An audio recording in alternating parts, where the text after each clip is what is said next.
Bonjour à tous, comment ça va bien? Par cette magnifique journée, alors faut en profiter parce que ça dure pas longtemps. Vous êtes bien sur la chaîne Sam, agriculteur indépendant, et Sam c'est moi. Alors écoutez, dans cet épisode, je vous propose de ne pas nous prendre trop la tête, de sortir, de prendre l'air, parce que je pense que sinon on va tous péter un plomb. En tout cas, moi le premier.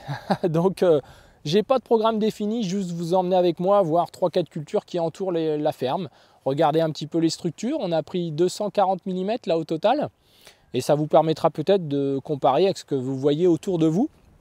Car vous êtes nombreux à me demander, mais finalement, les sols vivants, c'est super et tout, mais à quoi ça sert? Nous, on va reprendre la charrue, enfin, toujours un petit peu les mêmes questions existentielles. Alors, je crois qu'il n'y a même plus débat sur le sujet, mais encore faut-il que vous ayez des exemples concrets qui puissent vous faire constater, vous donner envie de persévérer, de vous accrocher, de continuer. Alors, c'est l'objet de cette vidéo. Alors, les amis, si ça vous convient, on est parti.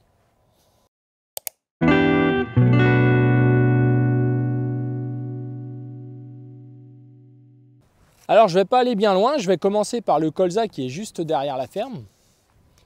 Alors tous nos colzas sont comme ça, avec un petit décalage sur la deuxième ferme, et vous voyez qu'ils ne se sont pas arrêtés vraiment de pousser, et je ne vous dis pas que ça me rassure, Je vous dis juste que c'est simplement qu'en fait ils n'ont pas trouvé de limite dans leur enracinement, donc ils sont à leur 1 à 2 cm jour, ils sont sans doute à plus d'1 mètre, 1,20 m de profondeur.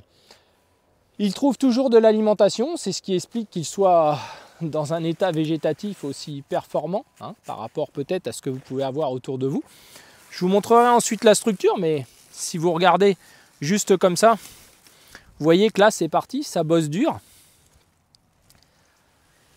Il faut dire qu'on a une douceur aujourd'hui, et cet après-midi en particulier, un petit peu surprenante.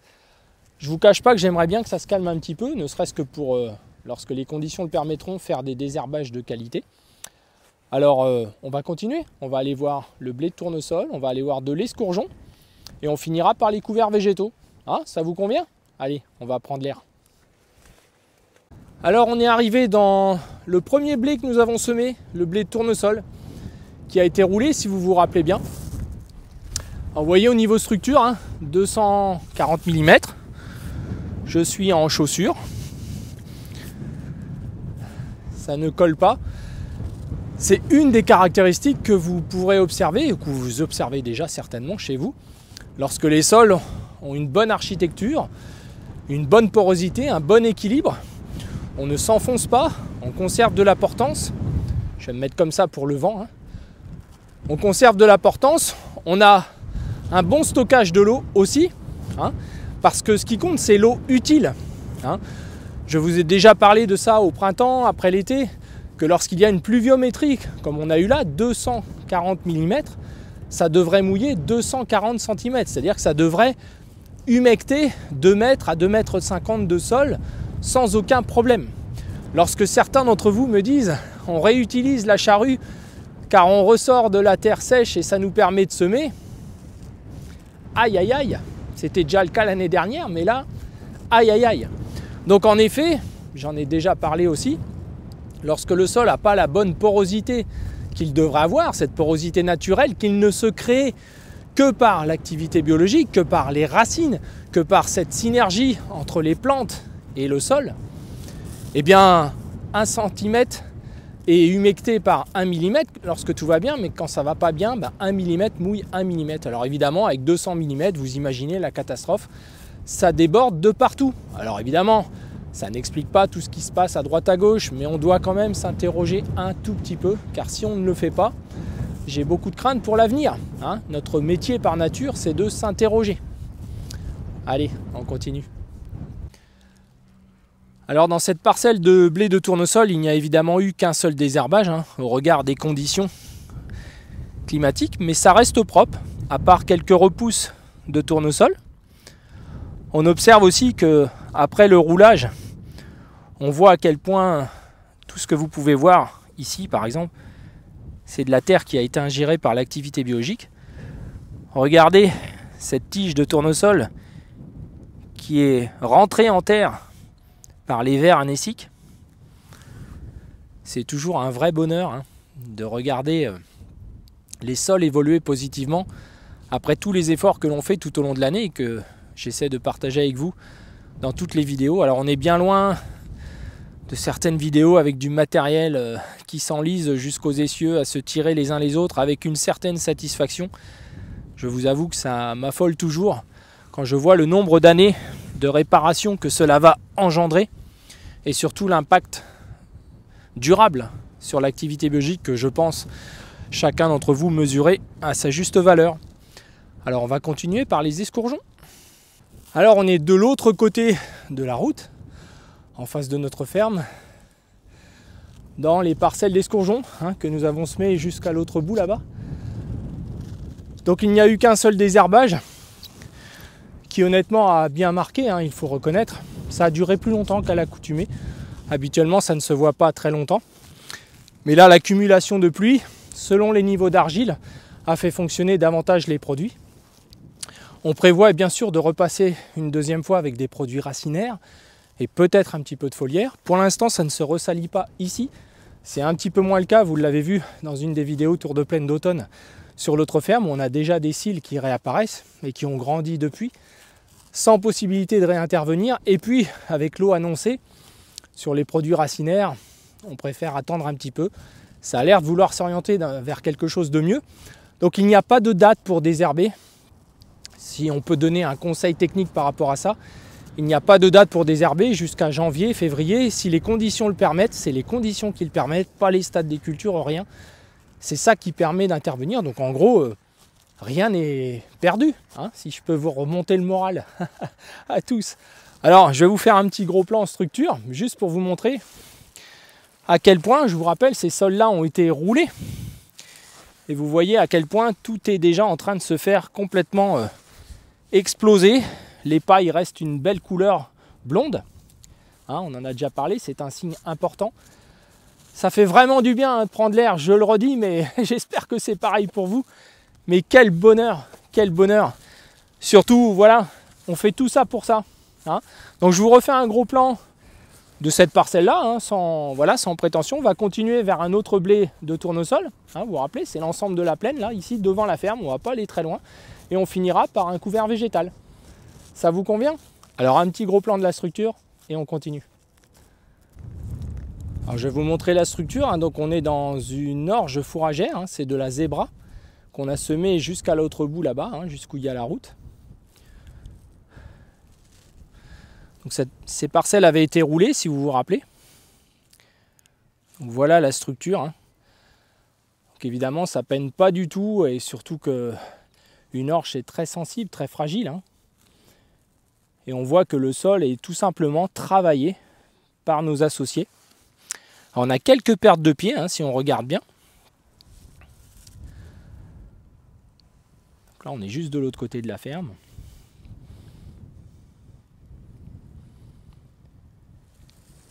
Et vous voyez, ça ne colle pas au pied. 240 mm. Ça porte.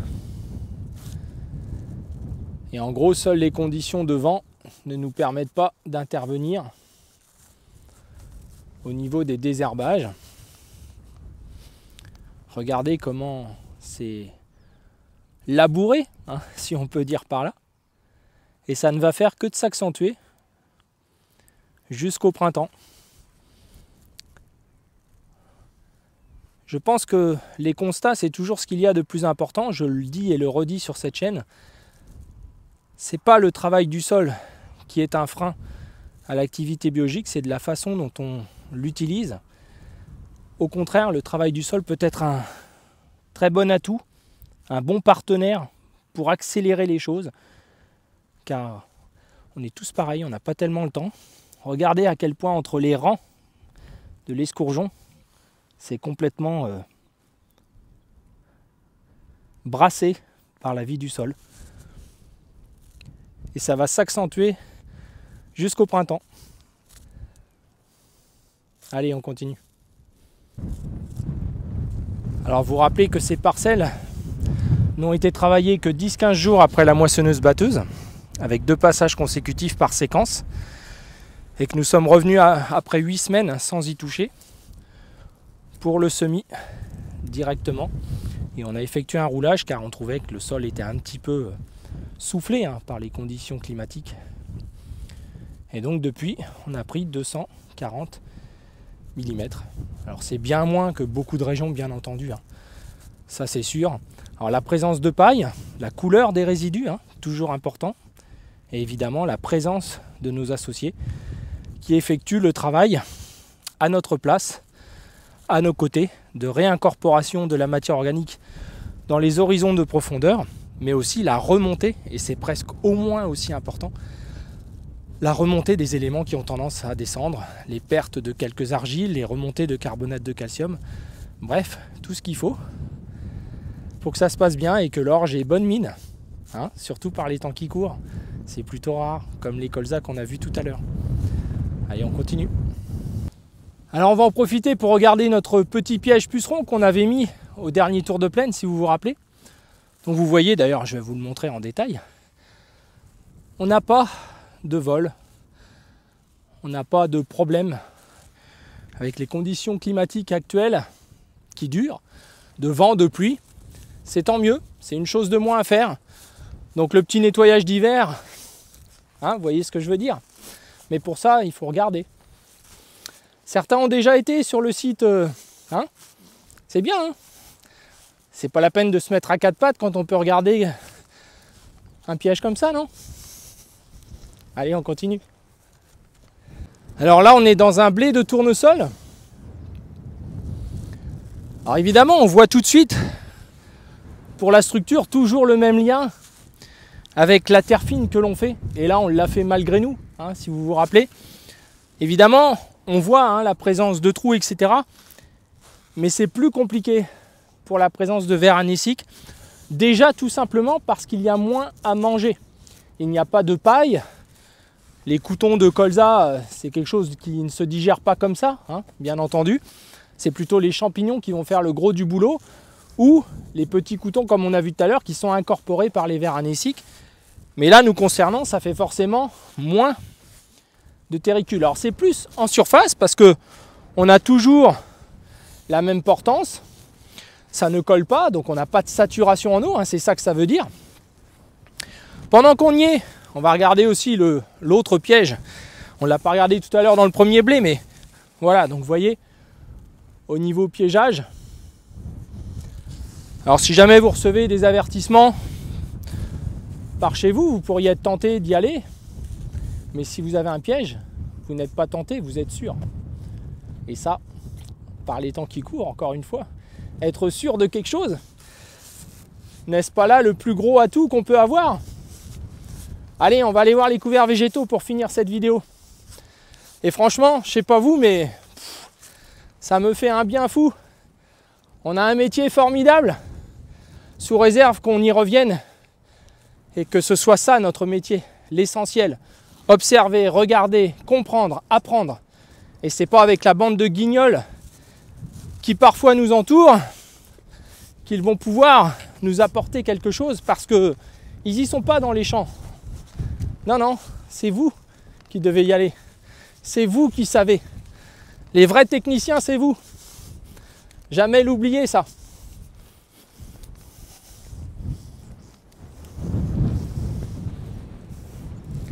On va voir les couverts et on finit là-dessus. Alors pour aller vers la parcelle de couverts végétaux, je repasse dans une parcelle de colza. Et juste vous montrer, vous voyez, là il est comme on a vu tout à l'heure. Mais je sais que dans cette partie-là, il y a des zones très compliquées, un peu argileuses, qui ont toujours été ce qu'on appelle des mouillères chez nous, toujours un petit peu plus compliqué à gérer.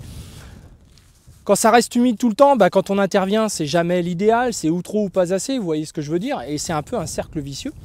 Mais en tout cas, d'observer l'état de la culture. Vous voyez, ici, on est comme tout à l'heure.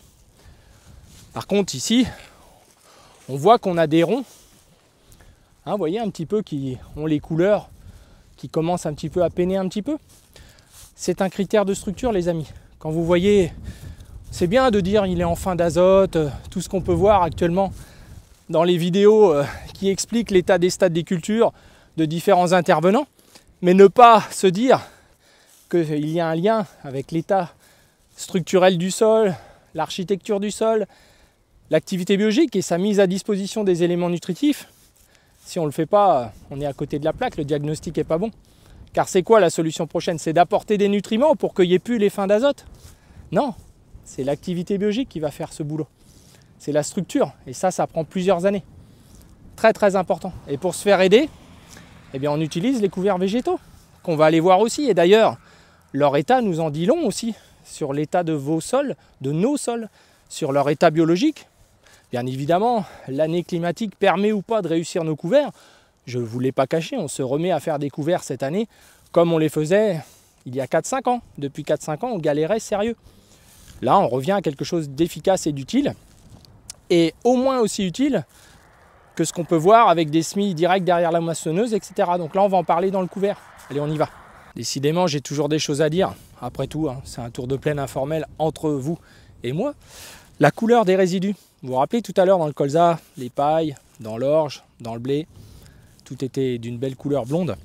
Quand ça va un petit peu moins bien, alors c'est pas énorme, mais on voit des différenciations. Vous voyez, ça fait quelques ronds de structure un petit peu où le colza commence à rougir, à jaunir un petit peu, à sembler s'arrêter au niveau de sa croissance. Bien, si on regarde les résidus, vous voyez, ils ont quand même une couleur moins plaisante que ce qu'on voudrait. Donc allez voir dans vos champs, sans bêche, pour l'instant on ne l'a pas sorti. Hein. Là toute la semaine je vais être en profil de sol avec nos partenaires. Peut-être que je vous ramènerai quelques images. Mais en tout cas, sans aller en dessous, on en apprend déjà énormément. Et c'est valable aussi avec les analyses de terre lorsqu'elles sont bien faites, mais pas à cette période-là, plutôt au printemps. On y reviendra et on en a déjà parlé. Allez, cette fois je vous emmène pour conclure dans les couverts végétaux. Alors on est arrivé dans une parcelle de mélange de couverts végétaux.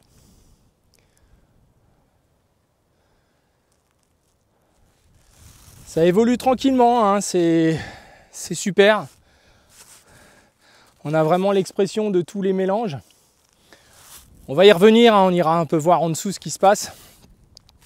Mais c'est quand même capital par la période, et c'est chaque année comme ça, qu'on le veuille ou non, d'avoir des plantes qui font cet échange avec le sol, qui restituent des choses au sol, des éléments nutritifs, mais pas que, qui en échange sécrètent par les racines des sucres, des éléments nutritifs pour la vie du sol. C'est un échange de bons procédés, c'est-à-dire que, comme je le dis toujours, hein, sans sol les plantes ne sont rien, mais inversement, un sol qui n'a pas de plante ou de couverture au-dessus, qu'elle soit morte ou vivante, mais évidemment de préférence vivante, c'est pas du tout la même chose. C'est ce qui contribue à franchir chaque année des paliers pour restituer, mais surtout même améliorer, hein, le fonctionnement biologique de vos sols. Et c'est ce qui va contribuer aussi au printemps à ce que ça fonctionne mieux. Bien évidemment, si on ne peut pas semer des céréales, il nous reste une quarantaine de céréales à semer, et il n'y aura pas de couvert en place sur ces parcelles-là, moi je sais d'avance qu'au printemps, ça va être compliqué. Ça va être compliqué. Alors on va revenir dans une vidéo dédiée au couvert pour la destruction, la reprise, mais on est loin d'en être là. C'est-à-dire quand je vois 80% des couverts qui n'existent plus dans beaucoup de secteurs, alors c'est simple, nous par ici, il n'y en a pas, à 50-60 km à la ronde, on ne voit rien, ou alors des petites moutardes ridicules envahies de graminées. Ça n'a rien à voir avec ce qu'on cherche à faire. C'est un investissement. On a parlé dans certaines vidéos de subventions, d'une forme un petit peu parfois de cupidité. Ne le prenez pas mal, mais un petit côté voilà, où on est un petit peu au centime près. Les couverts végétaux, il n'y a pas à tergiverser, quoi.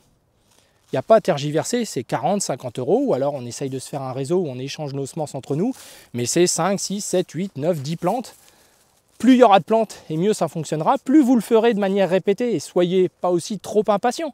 Beaucoup trop d'entre vous, au bout de quelques années, veulent déjà des choses comme ça, qui ne sont le fruit que de plusieurs années de travail, où tout s'exprime, sans compromis les amis.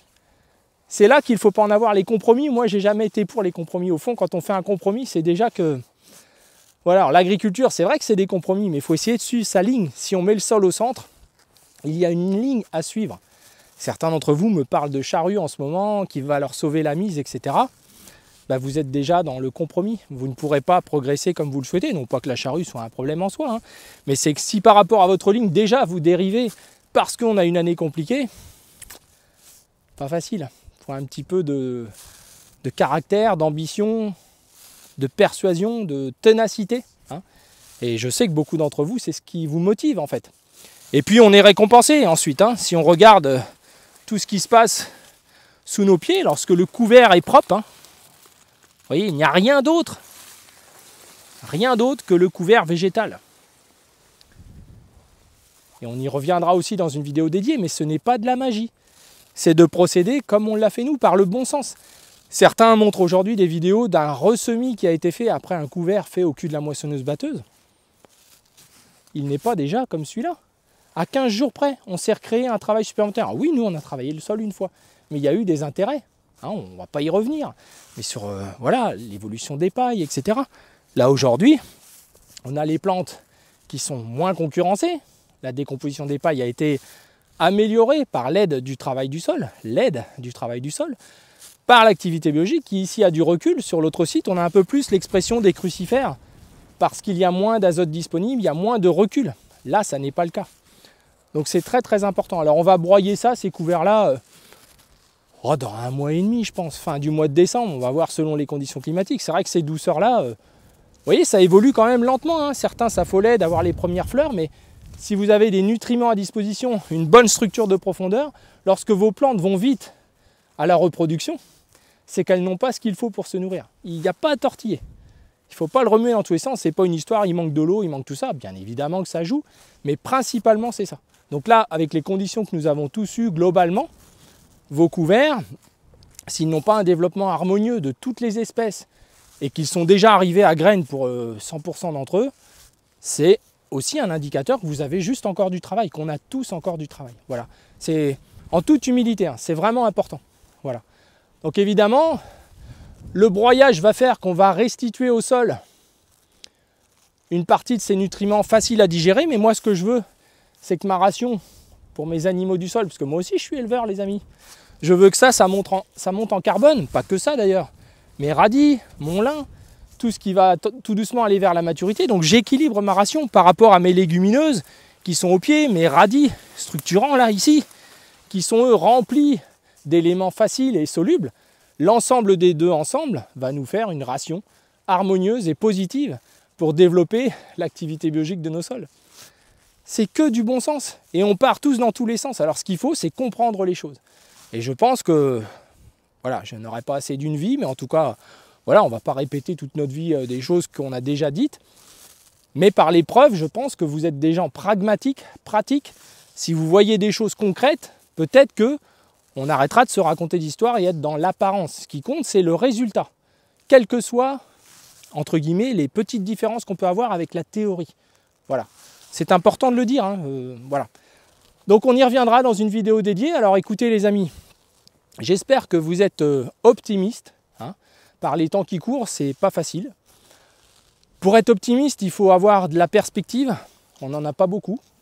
Il faut avoir des exemples que ça va dans le bon sens. C'est vrai qu'on n'en a pas de beaucoup. Pour être optimiste, il faut aussi avoir un petit peu de colère, je pense. Et ça, peut-être que vous n'en avez pas assez. C'est mon humble avis. Et puis, que dans ce monde d'images et de communication, on joigne les actes à la parole, ce serait très très bien. Alors justement, je vous fais un petit encart sur notre petite cagnotte qu'on a essayé de créer de manière rapide, avec notre cœur, sans se poser aucune question existentielle. Et qu'est-ce qu'on voit? C'est que beaucoup de communicants ne souhaitent pas forcément participer pour des raisons d'image ou parce que déjà on a des clivages entre les éleveurs d'un côté, les céréaliers de l'autre, enfin tout un tas de choses qui moi personnellement me dépassent. Alors je ne veux pas être négatif, je vous remercie énormément pour la générosité que vous avez car ça dépasse même ce que je pouvais imaginer dans mes rêves les plus fous. Beaucoup d'entre vous sont extrêmement généreux, mais sur le nombre, sur tous les messages que l'on reçoit, je pense qu'il manque quand même de mettre l'action aux paroles. Voilà. Donc on refera un bilan évidemment dans une quinzaine de jours. On a encore le temps d'ici le 15 décembre. Mais en tout cas, ce sera un bel apprentissage car moi je ne fais que tout ça que pour apprendre humainement, pour évoluer en tant que personne. Je pense que selon ce qui se passera, j'aurai appris beaucoup de choses et ça pourra engager beaucoup de choses concernant mon propre avenir. Voilà. En tout cas, je vous remercie déjà. Pensez au lien que je vous mets dans la description. Pensez à participer. C'est vraiment, la volonté, c'est d'être utile. Sachez qu'on remboursera chacun d'entre vous, moins la commission du site Litchi. Ça, je me suis engagé, j'ai pris les renseignements, c'est comme ça que ça doit fonctionner. On doit pouvoir rembourser tout le monde dans les 11 mois qui suivent la cagnotte. On aura pris une décision de ce qu'on en fait dans les 11 mois. Merci à tous mes collègues, vous êtes tous les bienvenus pour participer à ça, sans couleur, sans rien, on y va. C'est le cœur qui réagit, pof, on fait, on communique, on met le lien et c'est parti. Et avec 1 € chacun, franchement, sur les 2 ou 3 millions d'abonnés, entre les Instagrammeurs, les LinkedIners, tout ce que l'on veut, on doit pouvoir facilement mener à bien cette cagnotte pour essayer d'aider nos amis qui vont vraiment encore, je le pense, pendant plusieurs semaines, vivre un petit peu les pieds dans l'eau. Il faut être lucide là-dessus. Et on doit faire quelque chose. Hein? Je pense que vous êtes d'accord avec ça. Alors, si cette vidéo vous a intéressé, c'était une vidéo sans prétention de profiter du beau temps. Pensez à la partager et pensez à vous abonner. C'est important les amis. Merci beaucoup. À bientôt. Alors les amis, on se quitte sous ce soleil couchant d'automne. Dans nos couverts végétaux, nos associés, nos amis qui partagent avec nos ouvriers du sol beaucoup de choses. Des couverts qui doivent être propres pour ne pas entretenir les mêmes ravageurs et les mêmes maladies que nous avons déjà tout au long de l'année. Pensez à regarder les vidéos réflexions que j'essaye de vous proposer pour que nous prenions un petit peu de recul sur notre métier et pourquoi pas réagir. Ce serait tellement formidable pour notre avenir à tous. Et puis pensez à participer et à partager la cagnotte des agri-youtubeurs du cœur qui n'a d'autre objectif que d'être utile. Merci les amis et bonne semaine à vous. À bientôt.